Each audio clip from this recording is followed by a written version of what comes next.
റോഡുകൾ തകരാൻ കാരണം മഴയല്ലെന്നതിന് തെളിവാണ് പാലക്കാട് ഒറ്റപ്പാലം സംസ്ഥാന പാതയെന്ന് ഹൈക്കോടതി നിരീക്ഷിച്ചിരിക്കുന്നു. 16 വർഷം മുൻപ് നിർമ്മിച്ച റോഡിന് ഇന്നും ഒരു കേടും സംഭവിച്ചിട്ടില്ല. ശാസ്ത്രീയമായ റോഡ് നിർമ്മാണവും അഴുക്കുചാൽ നിർമ്മാണവുമാണ് ഈ പാതയെ വ്യത്യസ്തമാക്കുന്നത്. മലേഷ്യൻ കമ്പനിയായ RBM ആണ് റോഡ് നിർമ്മിച്ചത്. എന്നാൽ സർക്കാർ പണം നൽകാത്തതിനാൽ കരാറുകാരൻ ആത്മഹത്യ ചെയ്തിരുന്നു. ഇന്ന് മലേഷ്യയിലാണ് ഇടക്കിടക്ക് വരലുണ്ട്.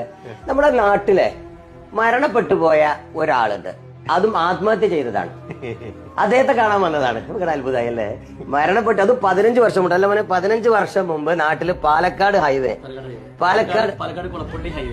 കൊളപ്പുള്ളി ഹൈവേ നിർമ്മിച്ച് മലേഷ്യൻ കമ്പനിയുടെ ഒരു എഞ്ചിനീയർ. നല്ല പ്രൊജക്ട് ആയിരുന്നു, സൂപ്പറാണ്. പക്ഷെ എന്തോ വിഷമം, പൈസ കൊടുക്കാത്തത് കൊണ്ടോ കിട്ടാത്തത് കൊണ്ടോ എന്തോ അദ്ദേഹം സൂയിസൈഡ് ചെയ്തു, പാവായി പോയി എന്ന് പറഞ്ഞ് ആ പാവപ്പെട്ട ആത്മഹത്യ ചെയ്ത് സൂയിസൈഡ് ചെയ്ത് എഞ്ചിനീയർ ഇന്ന് എന്റെ കൂടെ ഉണ്ട് സജീവനോടെ.